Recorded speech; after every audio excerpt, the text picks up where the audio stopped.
Welcome to Mahi kitchen Tamil. நம்ம இன்றைக்கி பார்க்க போகிறது என்னன்னா சிக்கன் பிரியாணி தாங்க. வாங்க வீடியோக்குள்ளே போகலாம்.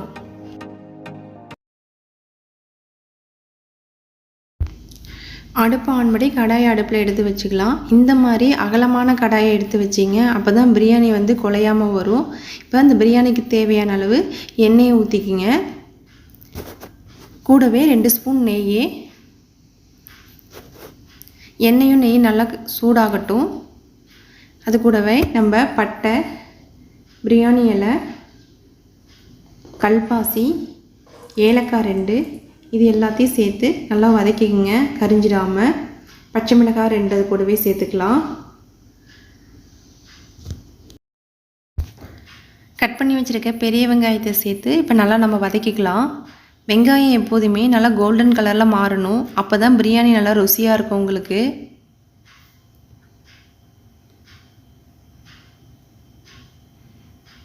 இப்போ வெங்காயம் வதங்கிறதுக்கு தேவையான அளவு உப்பு கொஞ்சம் சேர்த்துக்குங்க. சேர்த்துட்டு இதையும் நல்லா வதக்கிக்குங்க. இந்த மாதிரி கோல்டன் கலரில் வந்துடுச்சு பாருங்கள். இந்த ஸ்டேஜில் நம்ம கட் பண்ணி வச்சுருக்க தக்காளி 2 ஆட் பண்ணிக்கலாம். இதுவும் நல்லா பேஸ்ட் ஆகிற அளவுக்கு நல்லா வதக்கிக்குங்க.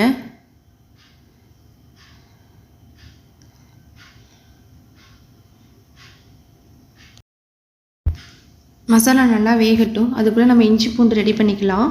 பூண்டு 50 கிராம், இஞ்சி 50 கிராம், பட்டை சிறிதளவு, ஏலக்காய் 2, கிராம்பு 2 இது எல்லாத்தையும் சேர்த்து நல்லா அரைச்சி எடுத்துக்குங்க. நம்ம கரம் மசாலா எதுவும் சேர்க்கலை, அதனால தான் நம்ம பட்டை கிராம்பு இதில் கூட அரைச்சி எடுத்துக்கிறோம். இப்போ மசாலா நல்லா ரெடி ஆகிடுச்சு பாருங்கள். இப்போ அரைச்சி வச்ச இஞ்சி பூண்டு விழுதை சேர்த்து நல்லா பச்சை மணம் போகிற அளவுக்கு நல்லா வதக்கிக்குங்க. நம்ம ஃப்ரெஷ்ஷாக அரைச்சி சேர்க்கறதுனால இது ரொம்ப நல்லா டேஸ்ட்டாக இருக்கும் உங்களுக்கு.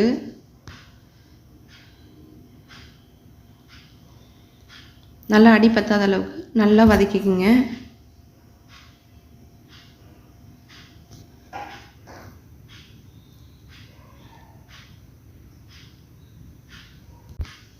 இஞ்சி பூண்டு நல்லா வதங்கிடுச்சு. இப்போ நம்ம கைப்பிடி அளவு கொத்தமல்லி, கைப்பிடி அளவு புதினா இது 2த்தையும் சேர்த்து நல்லா நம்ம வதக்கிக்கலாம்.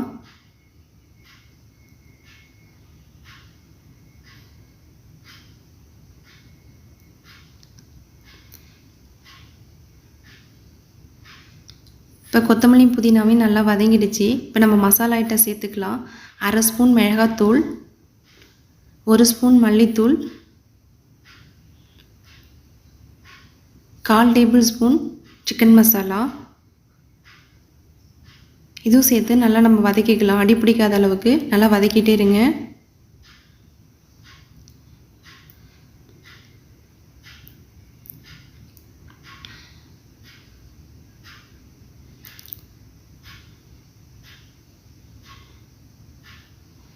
மசாலா நல்லா வதங்கி எண்ணெய் பிரிஞ்சு வந்துடுச்சு. இப்போது நம்ம தயிரை சேர்த்துக்கலாம். 3 டேபிள் ஸ்பூன் தயிர் சேர்த்துருக்கேன்னா. இது மசாலாவோட நல்லா கிளறி விட்டுக்குங்க.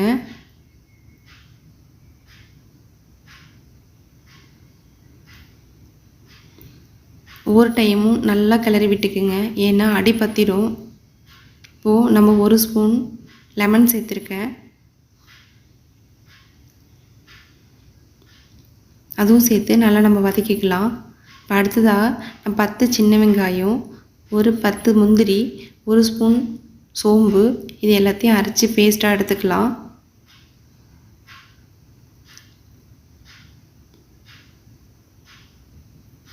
நல்லா நைஸாக அரைச்சி எடுத்துக்கணும்.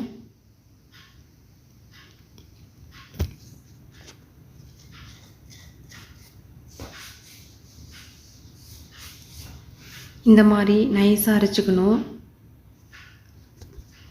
இப்போ இந்த அரைச்ச விழுதை அது கூடவே நம்ம மசாலா கூடவே சேர்த்து நல்லா வதக்கி விட்டுக்கலாம். மசாலா நல்லா ரெடி ஆகிடுச்சிங்க. நான் சிக்கன் பிரியாணி நல்லா கலர்ஃபுல்லாக இருக்கிறதுக்காக கலர் பொடி கொஞ்சம் சேர்க்குறேன். நீங்கள் வேணுன்னா சேருங்க, இல்லை அப்படின்னா விட்டுருங்க. சேர்த்து நல்லா கிளறி விட்டுக்குங்க.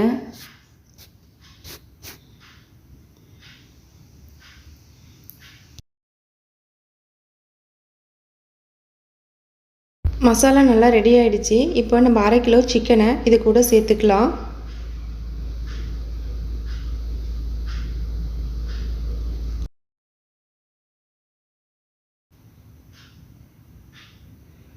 சேர்த்து நல்லா கிளறி விட்டுக்குங்க. மசாலாவும் சிக்கன் நல்லா சேர்கிற அளவுக்கு நல்லா கிளறி விட்டுக்குங்க.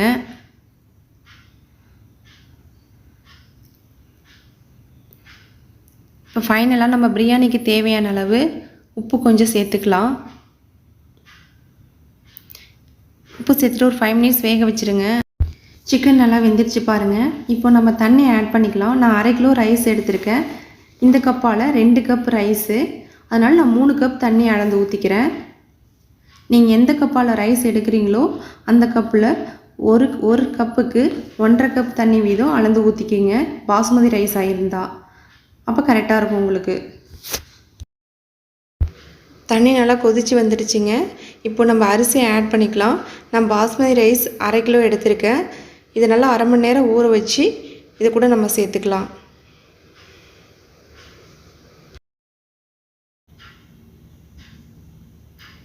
அரிசி போட்டதுக்கப்புறம் லைட்டாக ஒரு கிளறுங்க. ரொம்ப கிளறிடாதீங்க, இல்லைன்னா ரைஸ் உடஞ்சிடும். இது 3/4 பாயில் ஆகிற வரைக்கும் நல்லா வேகட்டும். இப்போ பாருங்கள், 3/4 பாயில் ஆகிடுச்சு. நம்ம தம் போட்டுடலாம்.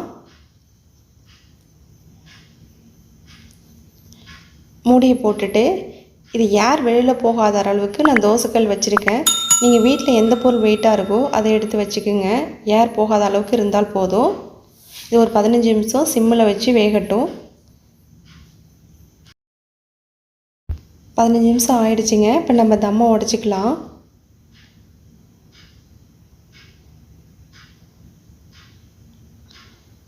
பாருங்கள், பிரியாணி நல்லா வெந்து வந்துடுச்சு. இந்த கூட லைட்டாக கொத்தமல்லி தழை லைட்டாக தூவிக்கிங்க. 1/2 ஸ்பூன் நெய்யை சுற்றி தூவி விட்டுக்குங்க.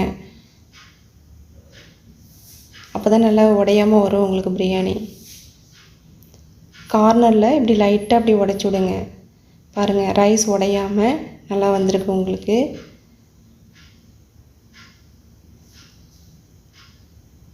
அவ்வளோதாங்க, சுவையான பிரியாணி ரெடி ஆகிடுச்சு.